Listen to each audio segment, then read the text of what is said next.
The fire came before the sound. I was 3 miles into the ridge trail, checking the weather relay on the North Tower, when something tore across the sky above me and turned the darkness orange. I had been a wilderness ranger for 11 years.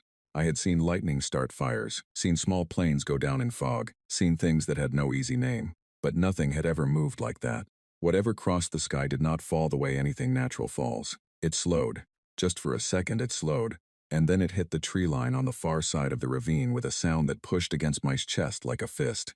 I ran. The smoke reached me before the heat did. It was pale, almost silver in the beam of my headlamp, and it did not smell like burning wood. It was chemical and sharp, like copper wire left on a hot stove. My radio crackled twice and went dead. I assumed the impact had knocked out the relay. I did not stop moving. The ravine dropped steeply on the east side of the ridge. I went down it on my hands and knees in sections, grabbing roots and rocks, my pack banging against my spine. At the bottom, I found the creek bed and followed it east toward the glow, and after roughly 4 minutes of hard movement, I found the craft. It had plowed a gouge 30 feet wide through the pines before coming to rest with its nose buried in the far bank of the creek. The trees it had knocked down were still smoking at their broken ends. The hull was unlike anything I had a word for. It was not metal the way aircraft are metal. It had a surface that seemed almost to breathe, panels of something pale and faintly translucent, and it had been badly damaged on one side where the edge had sheared against the granite of the ravine wall. There was a split in the hull near what I guessed was the rear section, wide enough for a person to enter. I stood there for 3 seconds. I am not proud to admit that. 3 seconds of standing completely still, looking at something that should not exist, while my brain tried very hard to find a familiar category for it and failed entirely.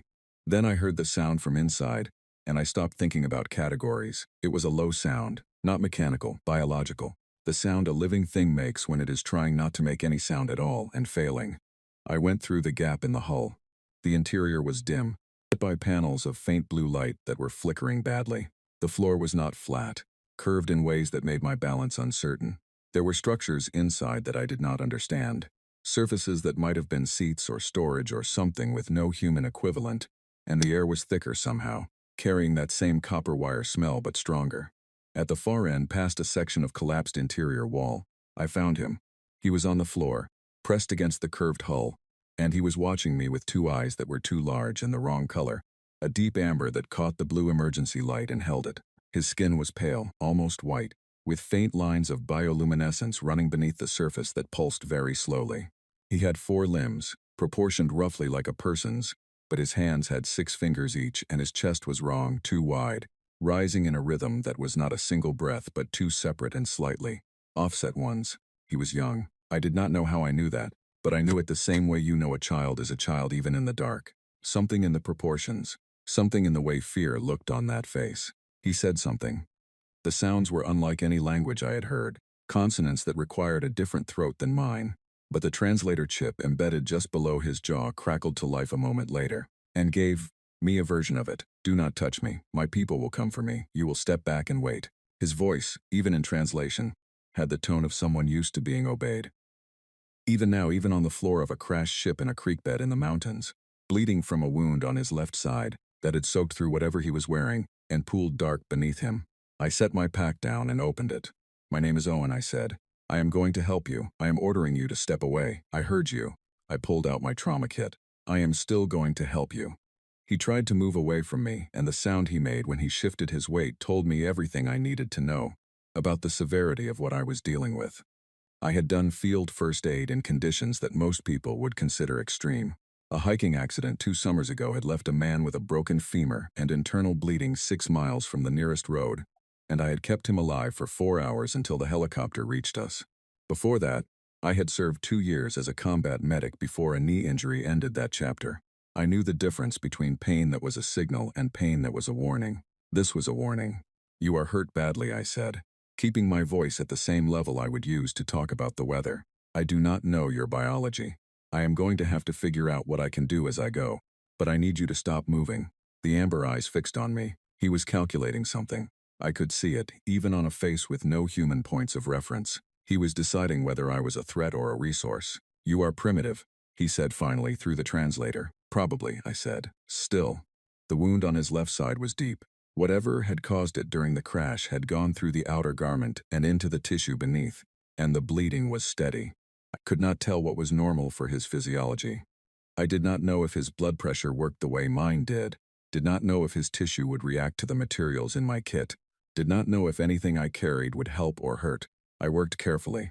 I pressed a clean cloth against the wound and held pressure with one hand while I checked the rest of him with the other, moving slowly, watching his face for reactions. He had a broken bone in his lower left limb. The angle was wrong in a way that was obvious even under the clothing. His right arm appeared functional, but there was swelling around the joint near the shoulder that concerned me. And his breathing, those two separate offset rhythms, one of them was labored, shorter, catching. "How many hearts do you have?" I asked. A pause. "Two." "Are both of them working right now?" Another pause, longer. "One of them is having difficulty." I kept my face neutral. "Okay. Tell me if anything I do makes that worse." He did not answer, but he did not try to move away from me again. I worked for 2 hours in that wreck. I stabilized what I could stabilize, cleaned and dressed the wound on his side as well as I was able to. And when I had done everything my kit and my knowledge allowed, I sat back on my heels and looked at him. He was still watching me. The bioluminescent lines under his skin had dimmed significantly from when I first found him. "You need somewhere warm and dry," I said. "I have a station cabin 400 meters north of here.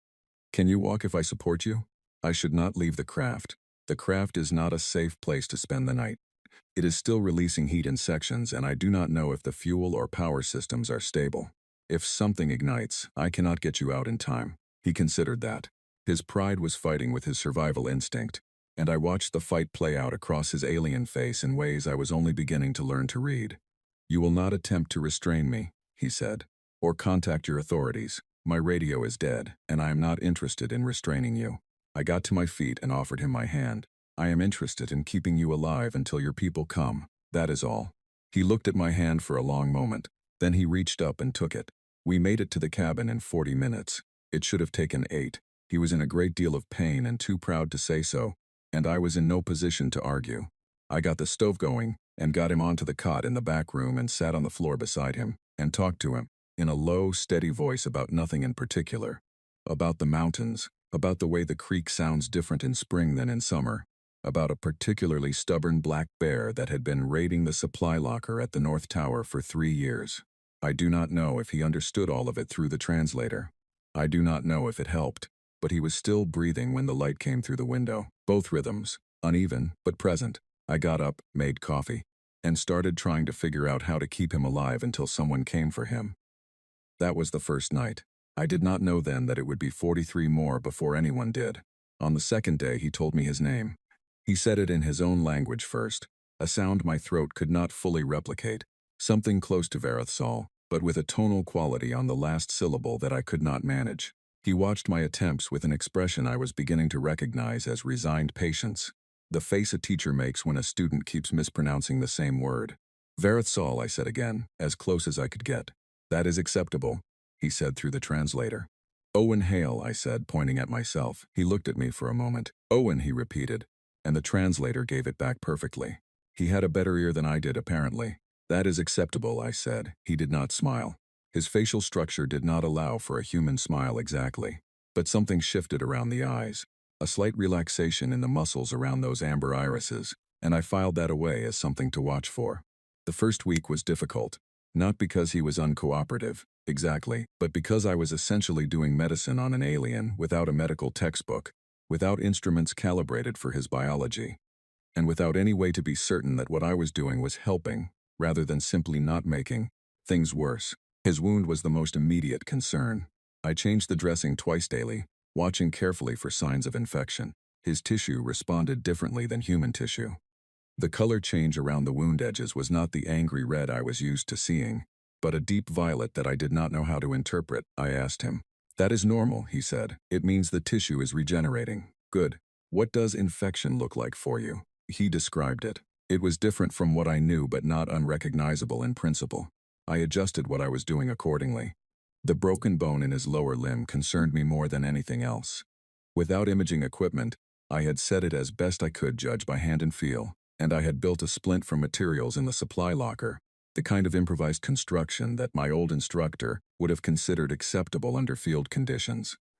Whether it was aligned properly, I could not be certain. I told him this. If it heals crooked, he said, it can be recorrected at a medical facility. I know, but I would rather get it right the first time if we can. He was quiet for a moment. Then he said, you are very focused on this. It is my job. You are a ranger, he said. The translator had given him that word from when I had explained my role. That is a territorial guardian, a ground monitor, not a healer. I have some training in field medicine, enough to manage in situations where there is no alternative. And there is no alternative here. Not one that helps you, I said. He was quiet again after that. He had a way of going silent that was not uncomfortable. Not the silence of someone ignoring you, or someone who had run out of things to say, but the silence of someone processing something carefully. I came to recognize it as a kind of thinking posture. He would go still. His breathing would even out, and the faint lines of bioluminescence under his skin would shift patterns slightly, slow and subtle, like clouds moving on a windless day. I did not push him when he went quiet. I had learned early in my medical training that patients do not owe you their thoughts, only their cooperation. And he cooperated, mostly. The resistance came in other forms. He did not want to eat what I offered. Some of it he rejected with a flat look that needed no translation. Some of it he accepted with clear effort, the expression of someone consuming something entirely unpleasant because they understood the necessity. I worked through my supplies trying to find things that his system could tolerate, keeping track of what caused problems and what did not. By the end of the first week, I had a rough working list. Protein, he needed a great deal of it. Certain fats were fine, others were not. Simple carbohydrates processed normally. Anything fermented or acidic caused visible distress. I adjusted the menu accordingly. It was not gourmet, but it kept him going. You are cataloging me, he said on the 8th day, watching me make notes in the small journal I kept in my kit. I am keeping track of what works, I said, so I do not have to guess twice. You are also studying me. I looked up. Is that a problem? He considered. No, he said finally. It is practical. It is what I would do. A pause. It is not what I expected. What did you expect? The amber eyes moved to the window. Fear, he said. Submission or aggression. Those are the typical responses of a less advanced civilization to the unknown. I capped my pen. I have been afraid plenty of times, I said. It does not usually help with the immediate problem. He looked back at me. And I am the immediate problem. You are the immediate patient, I said. That is a different thing. He went quiet again. But the bioluminescent lines shifted in that way I was learning to associate with something that might be, in his terms, something close to interest. The second week brought a new challenge. His secondary cardiac muscle, the one that had been laboring that first night, began to stabilize, which was good. But the stability came with a kind of exhaustion I had not anticipated. He slept for long stretches. Too long by human standards, but I reminded myself that I did not know what normal recovery looked like for his species. I sat nearby when he slept, reading or working through what repairs I could manage to the cabin's equipment, and I checked on him at regular intervals. His breathing, the color of the regenerating tissue, the warmth of his skin. On the 11th night, I woke up at 3 in the morning to find him sitting upright on the cot, staring at the ceiling. Are you in pain? I asked, already reaching for my kit. No, he said. I waited. I am thinking about my family, he said. They will believe I am dead. We were traveling near an unstable gravity fold. The probability of surviving an uncontrolled entry into an uncharted atmosphere is considered very low. I sat on the floor across from him. Do they know where you were headed when it happened? They will be able to narrow the search region. But this planet is not in our charts. It is classified as pre-contact. They will not expect to find anything here except what they expect to find. He paused. A body. I thought about that. Your emergency beacon, you said the ionospheric interference was blocking it. Yes. Above 800 kilometers, the signal cannot penetrate. The atmosphere of this planet has unusual ionization layers. I was not prepared for it. Something in his expression tightened. I was not prepared for several things. The beacon will eventually break through. If the interference pattern shifts, it shifts cyclically on most Class 7 atmospheres, but the cycle could be weeks, months. I nodded slowly. Then we keep you healthy until it does, I said. And when it does, they come and get you. He looked at me with an expression I could not fully read yet. You say that as though it is simple. It is simple, I said. It is not easy. But it is simple. You need to recover. We need to wait. When they come, you go home. That is the whole plan. He was quiet for a long time. You do not ask me what they will do when they arrive, he said. Whether they will consider this world a threat. Whether they will consider you a threat. Whether your cooperation will protect you, or simply make you a more convenient problem to resolve. I looked at him. Another silence. This one different from the others, heavier. My mother, he said carefully, is the matriarch of the Vareth Dominion. She commands the largest fleet in this spiral arm. When she receives confirmation that I was on this planet, she will come personally with that fleet. He paused. The response to a perceived threat to a royal heir has historically been significant. How significant? He did not answer that directly. What I am telling you, he said, is that you are taking a risk you may not fully understand. I sat with that for a moment. Outside, the wind was moving through the pines the way it always did this time of night, that low and steady sound that I had lived with long enough to stop hearing most of the time. You are still my patient, I said. He made a sound that the translator did not render as words, something between a sigh and something else. You are either very brave or very foolish.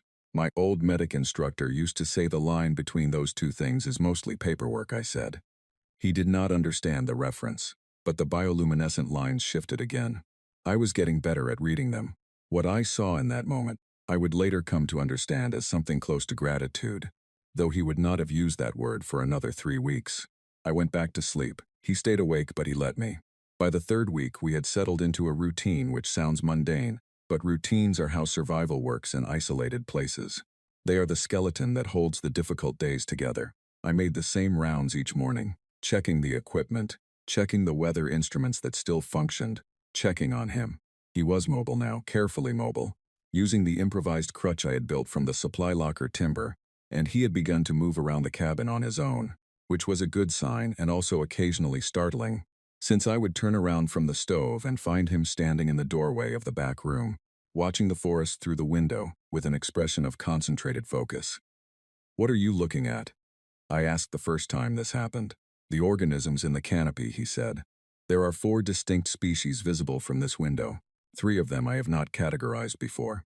Birds, Yes, I know that word now. Your planet has an extraordinary density of avian life. We like them," I said. "Do you have birds on your world?" "We have things that fill the same ecological role," he said, "but they are different in character." A pause. "Queeter." I handed him a cup of the broth I had started making when his system showed it tolerated warm liquid well. He took it without looking away from the window. "My world is very old," he said. "The Dominion has held it for 6,000 years of your measurement. The wilderness was managed out of most of the surface area. 3,000 years.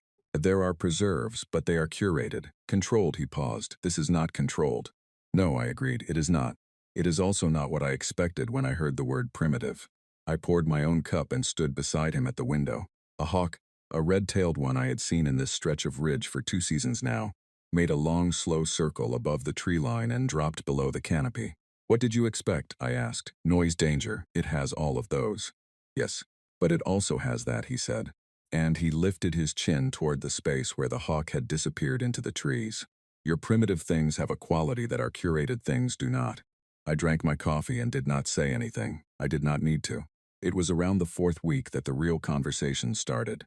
Not the careful, medically necessary exchanges of the early days, not the stiff navigating of a stranger in a strange situation, but actual conversations. They started small and grew. He asked me questions about human history, and I answered them as honestly as I could, including the parts that did not reflect well on us.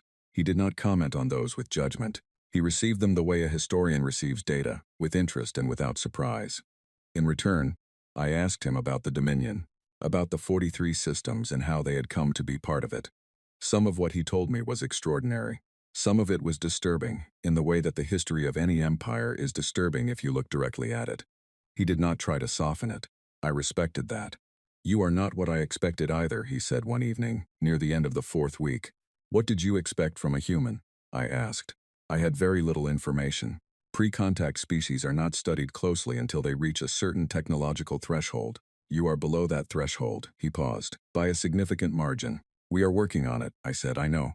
The progression rate of your species is actually noted in the few records we have. You are developing rapidly by standard measures." He was quiet for a moment. What I did not expect was that development rate applied to individual people as well. I looked at him. "What do you mean?" "I mean that you adapt," he said, quickly and without apparent distress.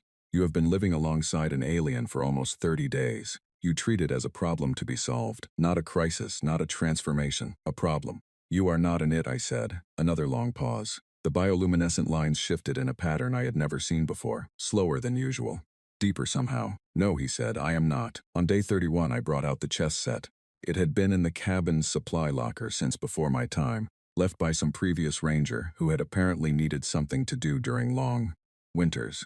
The pieces were wooden, half of them slightly warped, and one of the pawns had been replaced with a carved stick that someone had whittled into a rough approximation of the original shape. I explained the rules. It took a while. The translator handled the words, but some of the concepts needed physical demonstration, and several times I had to rethink my explanations, because the way I understood the game was too intuitive to convey in pure description. He asked good questions, sharp ones. We played the first game slowly, with me narrating my reasoning so he could understand not just the moves but the logic behind them. He lost, but not by much. We played again. He lost again, more narrowly. On the third game, I made a move I was confident about, and he looked at the board for almost 4 minutes without speaking. Then he moved a piece in a direction I had not anticipated, and within 6 moves I was finished. He won. He did not say anything for a moment. Then he made that sound the translator had given up trying to render as words. That sound between a sigh and something else, except this time it was lighter. And the expression on his face, on that alien face with its amber eyes and its bioluminescent lines, was unmistakably, undeniably the face of someone who had just found something they genuinely enjoyed. He laughed, at least. Whatever the Varath equivalent of laughter was, that was what I saw. Full and real, and without any of the careful reserve he had maintained for 30 days. It was the best sound I had heard since the crash. I reset the board. We played again until the lamp needed refilling, and then we sat in the dark for a while and talked about nothing important, about the sounds the forest made at night, about whether the hawk I had pointed out earlier was the same one I had been tracking for 2 seasons or a different one, about the 3 new words in his language that I had managed to learn that week and was almost certainly pronouncing incorrectly. On the morning of day 43, I came back from my check of the North Tower relay, which I had been slowly repairing with parts cannibalized from the cabin's backup equipment, and found him standing in the center of the main room, with his hand pressed against his side, where the translator chip sat. He looked at me with an expression I had not seen before. Something in it that I could not name at first, because it was made of too many things at once. The beacon, he said. I set down my pack. It broke through, he said, 2 hours ago. I have been trying to decide how to tell you. The wind moved through the pines outside. The hawk, or its twin, made that long, slow circle above the tree line. Inside the cabin, the stove ticked as it cooled. How long? I asked. The signal will reach the nearest relay point in 4 of your days. They will mobilize immediately from there. 7 days after the signal arrives, perhaps 8, they will be here. 11 days. I did that math without meaning to. All right, I said. I picked up my pack again and moved to hang it on the hook by the door. You should eat something. Your secondary cardiac rhythm has been slightly irregular in the mornings. Protein helps. He watched me move around the cabin. I did not look at him directly. Owen, he said. I turned. I do not know what my mother will do when she arrives, he said. I told you that before. I still do not know. She is not a simple person, and her response to things is not always predictable. But I want you to understand something. He paused. The bioluminescent lines were running the slow, deep pattern I had first seen the night he said he was not in it. Whatever happens, I want you to understand that I know what you did for me. I know what it cost in time and effort and uncertainty. I know that you did not do it for a reason. Not for safety or reward or leverage. You did it because I was hurt and you were there. He stopped. I waited. My people do not entirely believe that is possible, he said. For a stranger to choose effort and cost for no return, it is considered either a manipulation or an error in judgment. Another pause. I would like you to know that I no longer believe that, about you. I looked at him for a moment, at the alien face that had become, somewhere in 43 days, a familiar one. I appreciate that, I said. Now eat something. The bioluminescent lines did the thing I now knew meant something close to a smile. He ate. The 11 days between the beacon breaking through and the arrival of the fleet were the strangest of my life, which is a significant statement given the previous 43. On the surface, nothing changed. The routine continued. Morning checks, meals, the chessboard in the evenings, which Varethsol now won more often than not, and which I was genuinely enjoying even when I lost, partly because of the quality of the competition, and partly because of what his face did when he found an unexpected solution. His recovery continued to progress. The wound on his left side had closed cleanly, the bioluminescent lines around it brighter now than the surrounding skin. A sign he had explained meant new tissue growth.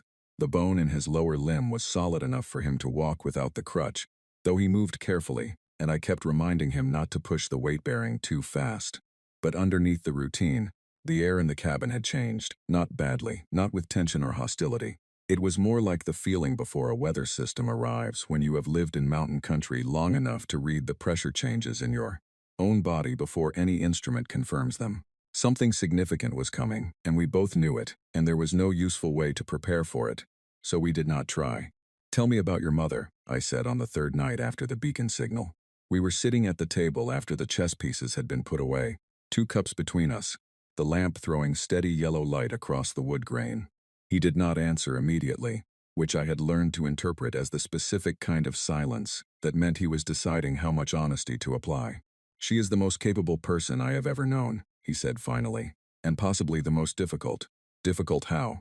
"She does not accept failure," he said, "in others or in herself. She has held the Dominion together through 2 internal conflicts and 1 external war in her governing period. Alone, she made decisions in those years that no one else was willing to make." A pause. "She was right. That is what makes her difficult. She is usually right, and she has very little patience for the process of convincing people of that." "And when she arrives here," I said, "what will she see?" He looked at the table. "She will see a pre-contact world, a primitive civilization, a ranger station in a forest, and a human male who is, by any external measure, in possession of her son. I am not in possession of you. I know that. You know that." He looked up. "She will not know that. Not immediately. Her first response to a situation is always threat assessment. It is trained, not personal. Every Dominion commander learns to see potential threats before anything else, so she will see a threat. Yes, and the fleet. Yes." I thought about that. 17 ships, he had told me the night the beacon broke through, when he walked me through what a standard Royal Recovery response looked like. 17 ships, heavy-class escorts among them, military-grade armament, and the matriarch's personal command vessel, which was in a category that required its own classification. "What do you want to happen?" I asked. He looked at me with an expression that had too many layers for me to read all of them at once. "I want my mother to understand what actually occurred here," he said, "without the threat assessment framework overriding it. And if it does override it, then I will tell her the truth and manage the consequences," he said. "I am still technically her son. That carries some weight." "Technically," I said. "It has been a long 43 days for both of us," he said with a dryness that I had not expected from him at the start of any of this, and had come to appreciate considerably. On the 7th day after the beacon signal, he began preparing me. That is the best way I can describe it. He started going through protocols, terminology, what to do and not do when standing in the presence of Vareth royalty, what gestures carried what meanings, what to say and what to absolutely avoid saying. It was, he informed me, a condensed version of the diplomatic briefing that foreign representatives to the Dominion received over the course of 6 months. I told him I would do my best. "Your best will need to be specific," he said. "Do not bow unless I signal you to. Do not speak unless directly addressed. Do not reach toward any of the guard under any circumstances. And under no circumstances look at my mother as though you feel sorry for her." "Why would I feel sorry for her?" "Because you have empathy as a reflex and she will have been terrified for 43 days, he said. "If you show her sympathy before she has made her own decision about how to receive you, she will consider it manipulation." I nodded. "What do I look like instead?" he considered. "Like yourself," he said. "That is in fact the best thing you can do. Do not perform competence. Do not perform deference. Just be what you have been for the past 43 days. Another pause. "She will not expect that. Unexpectedness is your only advantage." I appreciated that he called it an advantage. On the 8th day, I woke before dawn and could not go back to sleep. I made coffee, which had become a genuine necessity over the course of this situation rather than a preference, and I sat by the window and watched the dark between the trees and thought about what I was actually doing. A ranger in a mountain station waiting for an alien fleet to come, collect a royal prince I had kept alive with field medicine and improvised splints and protein-heavy broth. There was no version of my training, formal or informal, that had prepared me for this. There was also no version of it I would have changed. At some point around midday on the 9th day, Vareth Sol came to stand beside me at the window. He had been quiet all morning in a way that was different from his usual thinking silences. "They will be in range by nightfall," he said. I looked at him. "How can you tell?" He touched the side of his jaw where the translator chip sat. "The emergency beacon does not only transmit. When they enter the system and begin using active scanning, the chip detects the frequency. It is faint, but I can feel it." He paused. "Like knowing someone is looking for you in a dark room." I thought about that. Are you ready? To see my family? Something moved across his face. Something so layered and personal that I looked away from it to give it privacy. Yes, he said quietly. Yes, I am. I nodded and went to check the stove. They did not come at night. They came at dawn. I heard them before I saw them, which I had not expected. I had imagined the sound of engines, or the kind of roaring thunder that the craft's arrival had produced. But this was different. It was a pressure, a base-level vibration that was below hearing and above feelings. Something that moved through the floor of the cabin and up through my boots and into my spine, and that woke me faster and more completely than any alarm I have ever heard. I was outside with my coffee before I had consciously decided to move. The sky was still doing the thing it does in the mountains just before full light comes, that deep blue that is not quite night and not yet morning, and against that blue the ships were visible as shapes that absorbed rather than reflected the pre-dawn light. 17 of them, arranged in a pattern that was not random, that carried the unmistakable geometry of deliberate formation, hanging in the sky above the ridge, with a stillness that something that large should not have been capable of. They were not small. I stood on the porch of the cabin with my coffee mug in both hands and looked up at them, and had, I think, the closest thing to a purely religious feeling I have ever experienced. Not because of any belief in particular, but because there are moments when the scale of the universe simply refuses to be ignored, and that was one of them. Behind me, the cabin door opened. Vareth Sol came and stood beside me. For a long moment, neither of us spoke. We just looked together at the fleet, at those 17 shapes against the fading dark. There she is, he said quietly. His voice was different, not the careful, measured tone of the past weeks, something younger and older at the same time. I did not ask which one. I could tell by the way he looked at the largest vessel, positioned at the precise center of the formation.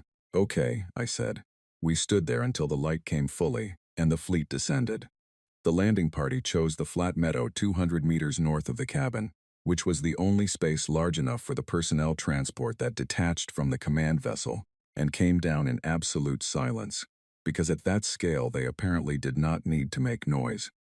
It settled into the meadow with a precision that was almost delicate for something, the size of 3 houses, and for a moment nothing happened. Then the ramp extended.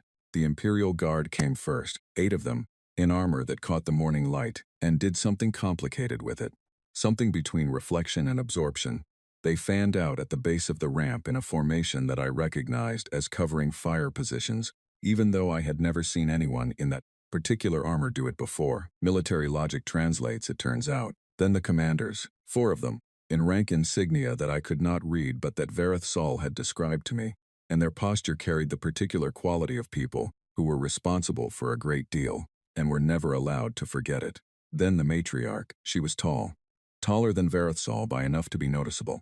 Her skin carried the same pale bioluminescence as her son's, but the lines were more defined, more intricate, as though age had sharpened rather than softened them. She wore what I had no word for, something between armor and formal dress, layered and structured in a way that suggested both power and ceremony. Her eyes, when they found me across the 200 meters of meadow, were the same amber as his. The translator broadcast reached me through a small unit that Vareth Sol had given me 2 days ago, calibrated to the command channel. Stand away from the royal. You will not be harmed if you comply. I looked at my coffee. I looked at the fleet above my head. I looked at the guard in their positions, and the commanders in their ranks, and the matriarch with her amber eyes, and her absolute authority over 43 star systems. I did not step away. I did not step away because there was nothing to step away from. Vareth Sol was standing beside me. He had been standing beside me of his own will for 43 days. He was not a hostage. He was not a prisoner. He was a patient who had become, in the strange specific way that 43 days in a mountain cabin can produce, a friend. I was not going to step away from my friend to perform safety for people who had not been here. So I stood on the porch of my cabin with my coffee going cold in both hands, and I waited. It was the commander on the far right, the one with the most elaborate insignia, who spoke next, his voice careful and clipped through the translator unit. The individual. State your terms. I opened my mouth. Vareth Sol stepped forward and spoke first in the Vareth language, fast and clear, and with a tone that I had not heard from him before, something that carried the full weight of everything he had been trained to be. The meadow went very quiet. The commanders looked at each other. The guard held their positions. The matriarch, standing at the center of all of it, had gone completely still. She made a sound that I did not have a human word for. It was not anger. It was not a command. It was a sound that a person makes when something they had been certain of turns out to be wrong, when the world rearranges itself around a fact they had not allowed for. Her son was alive, walking, standing on his own legs in the mountain light, and she had come here to recover a body. She stood in the meadow with the fleet behind her, and the guard at her sides, and the commanders at her back, and for a moment, just a moment, she was not the matriarch. She was a mother, looking at her child alive when she had been certain he was gone. I looked away. I gave her that moment the same way I had given Verethsol his privacy at the window 2 days ago. I drank the last of my coffee. It was cold. Then I set the mug on the porch rail and walked down the steps into the meadow, because it seemed like the right thing to do, and I waited to see what happened next. Standing in a meadow in front of 17 alien warships turns out to be a clarifying experience. There are things you think you might do in a situation like that, strategies you imagine yourself running, arguments you rehearse in your head, versions of the scene in which you say the right thing at exactly the right moment. I had spent pieces of the last 11 days turning this encounter over in my mind, not obsessively, but the way you check your gear before a difficult climb, methodically, making sure nothing was left unprepared. What I had not prepared for was how completely different the real thing would be from every version I had imagined. The real thing was 4 alien military commanders walking toward me across wet morning grass, while their matriarch held a reunion 30 meters behind them that I was specifically not watching. And the lead commander, the one with the most elaborate rank insignia on his chest piece, stopping 6 feet away from me and looking at me with an expression that I had no reference point for at all.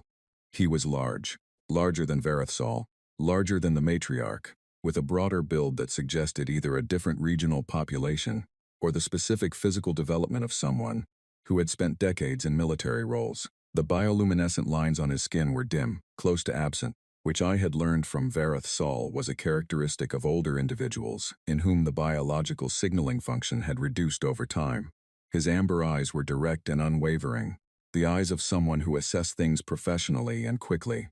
"State your full identification," he said through the translator. "Owen Hale," I said. "Wilderness Ranger, Northern Ridge Station, District 7, 11-year post." He absorbed that. "Owen Hale," he repeated, apparently satisfied with the translator's rendering.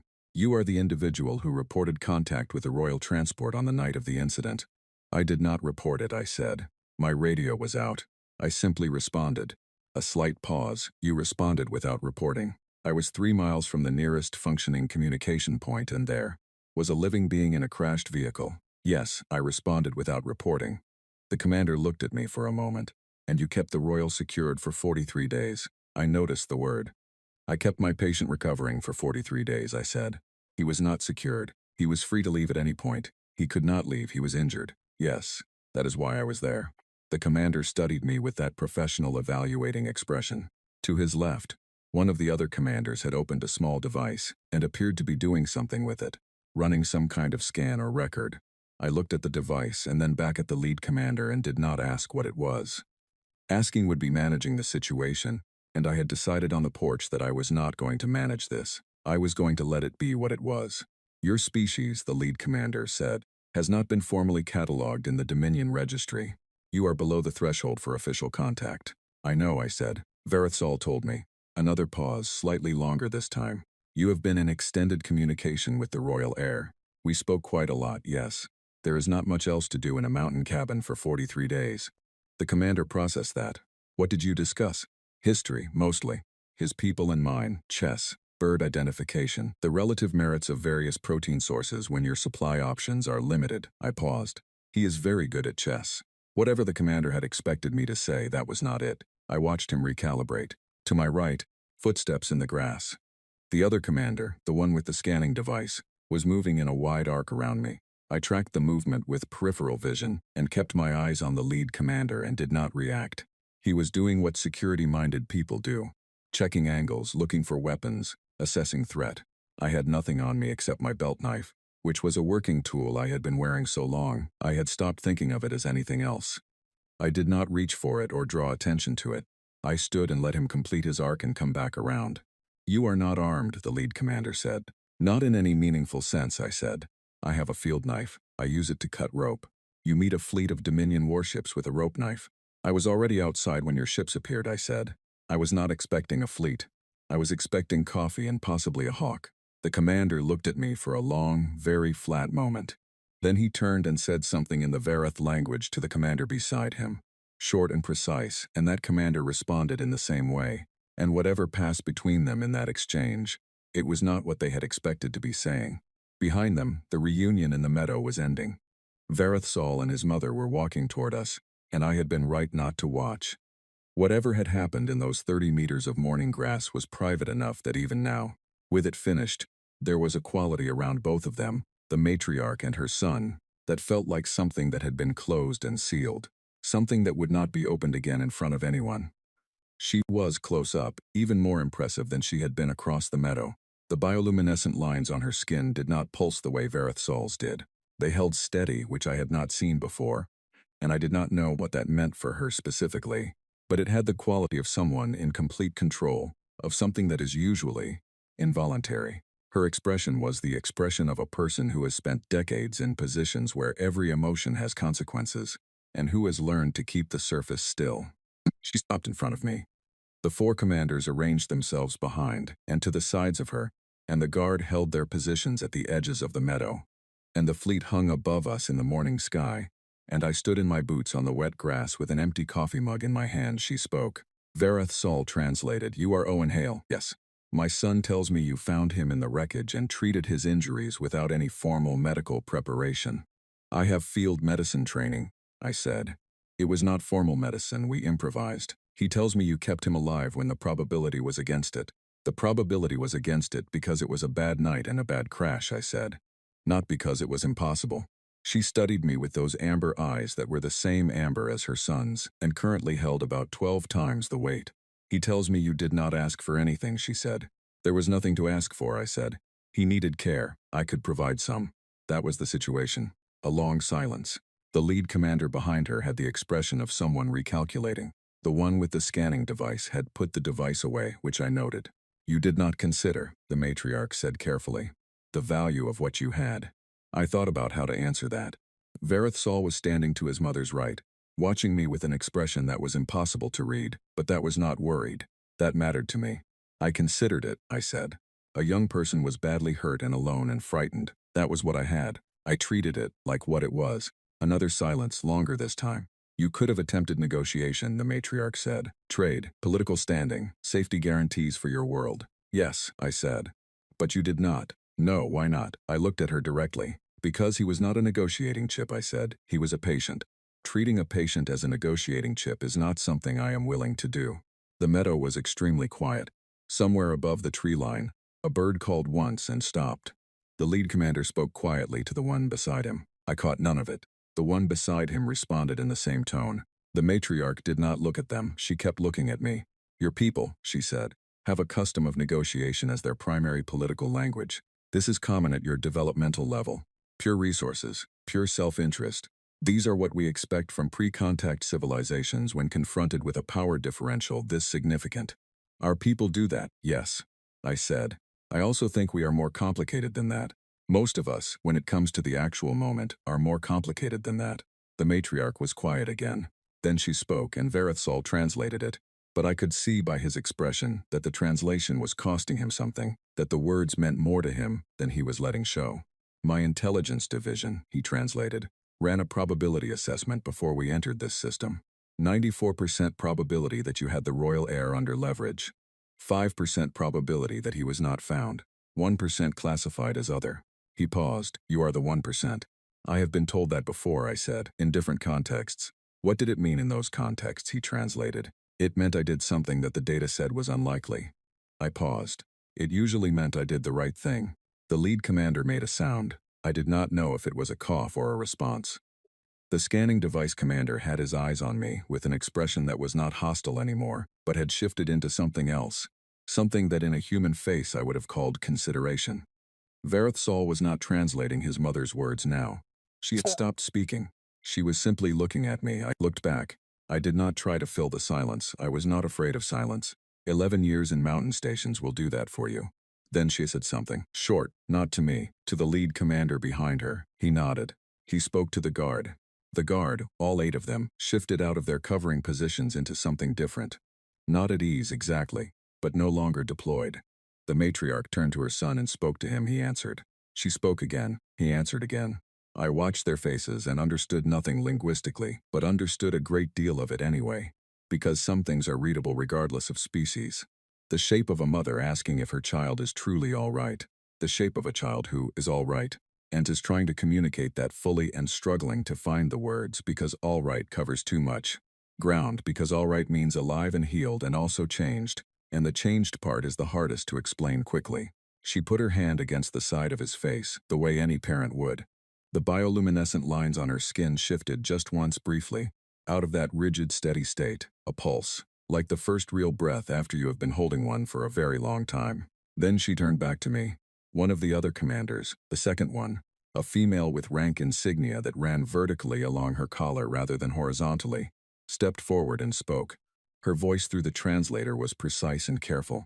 In the absence of a formal Dominion-registered diplomatic framework for this world, she said, the matriarch has asked me to communicate the following. The Dominion has a legal structure for situations in which a life debt is incurred by a member of the royal line to an individual outside the Dominion registry. You qualify under that structure. Under the terms of the statute, which is approximately 4,000 years old, the recipient of a life debt holds a permanent status designation. The matriarch is prepared to formally extend that designation to you, Owen Hale, pending your acceptance. I looked at Vareth Saul. He nodded once. What does the designation involve? I asked. The female commander read from something on her device. Named friend status within the Dominion registry. Diplomatic immunity across all Dominion space. A formal record associating your identity, and by extension your world, with the protection acknowledgement of the Vareth royal line. She looked up.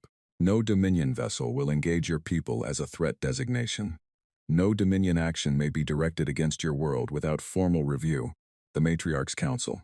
In practical terms, she said, it means you and your people are safe, permanently. I stood in the meadow with the grass wet beneath my boots and the fleet above my head, and the morning light coming over the ridge the way it came. Every morning, and I thought about that. I accept, I said. A formality followed, brief and procedural. The female commander recording something and the matriarch providing what sounded like a formal confirmation in the Vareth language. It took about 4 minutes. Then the lead commander, who had been watching me the entire time with that recalculating expression, spoke. I need to understand something, he said. His voice was different now, not official, not command mode, something closer to direct curiosity. You maintained the royal air for 43 days. You stabilized 2 cardiac events, a bone fracture, and a secondary tissue injury using materials that were not designed for Vareth biology. You monitored him daily, adjusted his nutrition, managed his recovery progression, and you have just told me you did all of this because he was a patient, not because of what he was worth. Yes, I said. Does every human do this? He said. When confronted with an injured being that is different from them, unknown to them, potentially dangerous to them. I considered that honestly. No, I said. Not every human, not always. We have a complicated history with that question. But you did. I did, I said. He nodded slowly. It was a very deliberate nod. The kind a person makes when they are changing the category they have filed something under. Then, he said carefully, I need to update my assessment of your species. I looked at him. How were you assessing us before? He paused. As a problem that had not yet required a solution, he said. I nodded at that. I thought I understood what he was not saying. And now? He said something then that the translator took a moment to render. Something that I suspect lost some of its weight in the conversion from one language to another, but which came through as, now we may have been asking the wrong question about you entirely. Behind him, the matriarch spoke to her son, and Vareth Saul looked at me, and in his expression was everything that the past 43 days had been, all of it at once, and he said, she is asking if you have more of that coffee. She would like to understand what you have been drinking every morning that apparently makes you this calm. I started laughing. I could not help it. It was not polite or calculated or strategic. It was just the honest response to the situation, which was, all evidence aside, genuinely funny. The lead commander stared at me. The female commander looked at her device and then at me. 2 of the guards shifted in their positions. The matriarch watched me laugh and then said something, and Vareth Saul translated it, and his voice was doing that thing where it was almost completely steady and not quite. She says, he said, that whatever quality your species possesses that allows you to laugh in front of a fleet, she thinks she finally understands why my beacon took 43 days to reach her. I wiped my eyes. How's that? She says the universe kept you busy. I went inside and made coffee. The coffee situation was more complicated than I expected. I had one full bag and roughly a third of another, which represented about 4 days of my normal consumption. Divided among the matriarch, the 4 commanders, Vareth Sol, and myself, accounting for the fact that I had no idea what quantity would be appropriate, or what reactions Vareth, biology might have to caffeine. That was a limited supply. I said this, out loud, to the matriarch of the Vareth Dominion. She looked at me, and then she looked at her son, and then she said something that the translator rendered as, "Then we will not waste it." This was how the most important first contact event in the history of my species was conducted. 6 people sitting around a table inside a mountain cabin that was built for 2, with a pot of coffee that had to be stretched and a chessboard that had been moved to the counter to make room. While outside in the meadow 17 warships sat in the grass and their crew waited with professional patience for their commanders to finish whatever was happening in the small wooden building with the lamp on the table. The lead commander's name was Vareth Kor. He introduced himself formally once we were inside, and there was a quality to the introduction that suggested formality, was how he processed unusual situations, a kind of anchor. He sat at the far end of the table with his hands flat on the wood in front of him and his rank insignia catching the lamplight, and he did not touch the coffee for the first 15 minutes, watching everyone else first. The female commander was Satha. She sat beside him, and she had put her device away completely, which I noticed and filed as significant. She drank the coffee almost immediately upon receiving it, with the careful expression of someone noting data, and she said it tasted of something she did not have a word for, and then asked me 3 rapid questions about the cultivation, preparation, and chemical composition, all of which I answered as fully as I could, with the admission that I could not speak to the chemical composition beyond the basics. The other 2 commanders sat on the near side of the table, and they were quieter, observing, the way experienced people observe when they are in a situation that has departed from procedure and they are waiting to understand what procedure is going to look like on the other side of it. The matriarch sat across from me at the head of the table, with Vareth Sol to her right. She did not speak immediately. She held the cup in both hands the way I did when the mornings were cold, not because she was cold, but because it seemed to be the right way to hold it, and she looked at the table, and then at the room, and then at me. "My son tells me you talked to him while you worked," she said. "When he was badly hurt. You talked to him even when he could not understand you." "Yes," I said. "Why?" I thought about how to answer that honestly. "Afraid patients do better when there is a voice in the room," I said. "Even if the words do not land, the presence does. The sound of someone nearby who is calm and working, it helps." She absorbed that. "You assumed that would apply across species." "I assumed it might," I said. I was not certain. But the cost of being wrong was low, and the cost of not trying it when it could have helped was higher. So I talked. Vareth Kor, at the end of the table, spoke without preamble. "What did you talk about?" "The mountains," I said. "The creek. A black bear that had been bothering my supply locker. Ordinary things." "Ordinary to you," he said. "Yes. But I thought ordinary was probably what was needed." He nodded again, the same deliberate nod. He had done it 3 times now, and I was beginning to understand it as the physical marker of something being categorized in a new way. The matriarch put down her cup and said something to Vareth Sol in the Vareth language. Long and quiet, not for translation. He listened without interrupting, which I had learned was the polite form in their culture, and when she finished he spoke briefly in return, and she made a short sound that I recognized as acknowledgement. Then she looked at me and spoke in the Vareth language, and Vareth Sol translated it. "She says that in 43 years of governance," he said, and his voice was doing that almost steady thing again. "She has met many people who wanted something from her. Politicians, military leaders, representatives of other civilizations, people who wanted trade access, military support, protection agreements, formal recognition. She says she has become skilled at identifying the shape of want in a person before they express it. The posture of it, the way the eyes move." He paused. "She says she does not find that shape in you, and she does not know what to do with the absence of it." I looked at the matriarch, at those amber eyes that had been frightened for 43 days, and were only now beginning to let that go. "Tell her," I said carefully, "that I am glad her son is alive. That is the only thing I want from this situation. That is the only thing I wanted from the beginning." Vareth Sol translated. The matriarch listened, and then she did something I was not prepared for, not because I had not been warned that something like it might happen.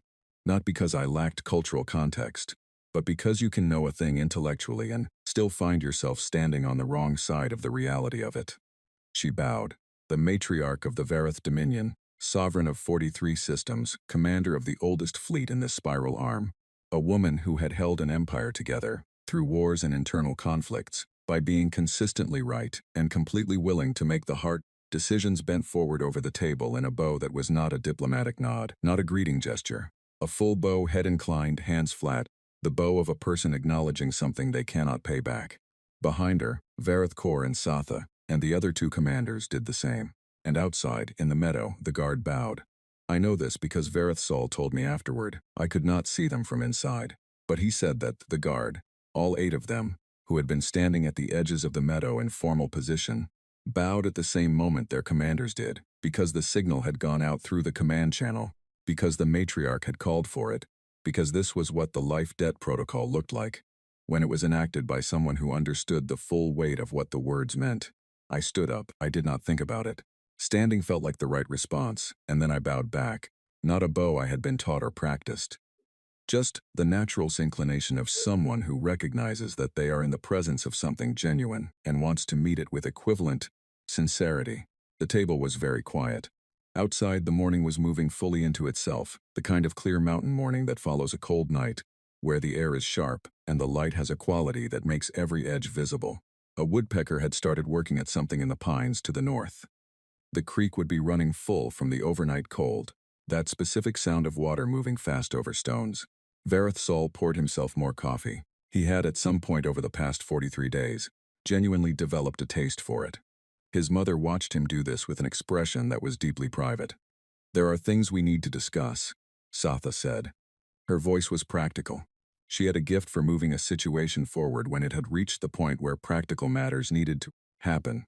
The formal registration, the named friend designation and what it requires for the record. The assessment of this world's status in relation to Dominion space. She paused. And the question of the royal transport wreckage in the ravine, which my team needs to secure. "I can show your team the ravine," I said. "I know the terrain." Satha looked at me. "You know the terrain well enough to guide a Dominion technical team through uncharted wilderness. I know this ridge in the dark well enough to run it," I said. "Your team will be fine." She made a note on her device. "That would be useful," she said. "Thank you." Vareth Kor was looking at me still. He had been looking at me with that recalculating quality through most of the morning, and I had grown accustomed enough to it that I was startled when he finally spoke the thing he had been building toward. "Owen Hale," he said, "I want to tell you something." I looked at him. "I have been in the Dominion military for 31 years, he said. "I have been through 2 conflicts and 1 war and more political situations than I can number. In that time, I have assessed a very large number of individuals for threat and capacity." He put his hands flat on the table. "What I assessed you as this morning was incorrect. I want to acknowledge that directly. It was an error I made quickly and without sufficient information. And the error was in the direction of underestimation. You could not have known," I said. "That is true," he said. "But I could have allowed for the possibility of being wrong. I did not. The assessment I ran assumed a ceiling on what a pre-contact species individual was capable of. You exceeded that ceiling significantly." He paused. "I would like to record this in my official report, not as a diplomatic statement, as a professional correction. An individual from an uncharted, pre-contact world stabilized a royal heir under field conditions with no designed equipment, maintained him for 43 days, and managed the subsequent contact situation with more composure than most trained diplomatic personnel demonstrate in formal settings." I did not know what to say to that, so I said he was a good patient, mostly. Vareth Sol made a sound. Satha pressed her lips together briefly. Even Vareth Kor, at the end of the table, made that very deliberate nod one more time, and this time I saw what was behind it. It was the nod of someone who had just decided something definitively. The matriarch spoke. Vareth Sol translated. "She asks what you will do now," he said. "I thought about that." "Go back to work," I said. "The North Tower relay still needs finishing. There is probably a report to file about an unusual meteorological event. The bear will have been at the supply locker again." Vareth Sol translated. His mother listened. Then she said something, and he translated it, and his voice this time was entirely, completely, unapologetically unsteady. "She says," he said, "that in the 6,000-year history of the Vareth Dominion, no world has ever entered into the named friend designation through the actions of a single individual. Through diplomacy, through war, through formal negotiation, never through this." He stopped. His mother said something else, short and quiet, and he took a breath and translated it. She says that what you are, Owen Hale, is something the Dominion does not have a category for, and she says that she believes we are poorer for the absence of that category. He paused. She says she intends to remedy that. Outside, the woodpecker continued its work. The creek ran full over the stones. The morning was exactly what it had been every morning for the 11 years I had spent on this ridge, ordinary and enormous and impossible to fully take in. In 6 hours, the technical team would secure the ravine and recover what remained of the transport. In 2 days, the formal registration would be completed, and the named friend documentation would enter the Dominion record in a file that would carry my name and my world's coordinates for as long as the Dominion existed. In 3 days, Verithsol would leave. He stood at the door of the cabin, with his full health restored and his formal garments and his rank restored to him, and he looked at me the way people look at places that have changed them in ways they are still discovering. "I will come back," he said, not as a diplomatic statement, as a fact. "I know," I said, "you still owe me a rematch." He made that sound, the one that was the Verith equivalent of a laugh, real and full and without reservation. The same sound I had first heard on day 31 of a long night in a mountain cabin. "You will lose," he said. "Probably," I said. "Worth finding out." He left, the fleet left. The meadow was empty again. The grass flattened in shapes that would slowly right themselves over the next few days. Like any grass recovers from any weight when the weight moves on. I stood at the edge of the porch and watched the sky until the last light of the ships was gone. Then I went inside and refilled my coffee and opened my logbook and started the entry. I wrote the date and the weather and the creek level and the status of the North Tower relay. Standard daily entry, the form my supervisor expected. At the end, in the section labeled Notable Events, I wrote, "First contact with an alien civilization. Peaceful outcome. We'll provide full report at next check-in." I closed the logbook. The bird came back overhead, the red-tailed hawk, or its twin, making that long, slow circle above the tree line, riding a current of air that had been there long before this morning, and would be there long after. I watched it for a while. I thought about 43 days and 2 hearts in a chess game and the way the universe sometimes, not always, but sometimes rewards the refusal to do the easy thing. I thought about a mother who bowed. I thought about a commander who said the word underestimation like it was a thing he was ashamed of, and the specific kind of person who admits a mistake in those terms when they do not have to. I thought about a young man, not human, not from anywhere near this world, who had been furious and frightened and in tremendous pain, and who had looked at me holding a cup of coffee in front of 17 warships, and laughed the way you laugh when something has turned out better than you had any right to expect. I finished the coffee. I set the mug on the rail. I went to fix the relay. The mountain did not care about any of this. The mountain just continued being a mountain. The pines moved in the wind. The creek ran clear. The morning went about its ordinary, enormous business. I think that was the right response. I think in the end, that is the whole point. You do the work. You keep the patient alive. You tell the truth about what you are and what you want and why you are there. You make the coffee. You laugh when something is funny. You bow when something is worthy of a bow, and then you go fix the relay. Because the relay needs fixing and it is your job, and the mountain is waiting, and there is nothing else to do but continue. We will be all right. I have thought about it carefully, and I genuinely believe we will be all right.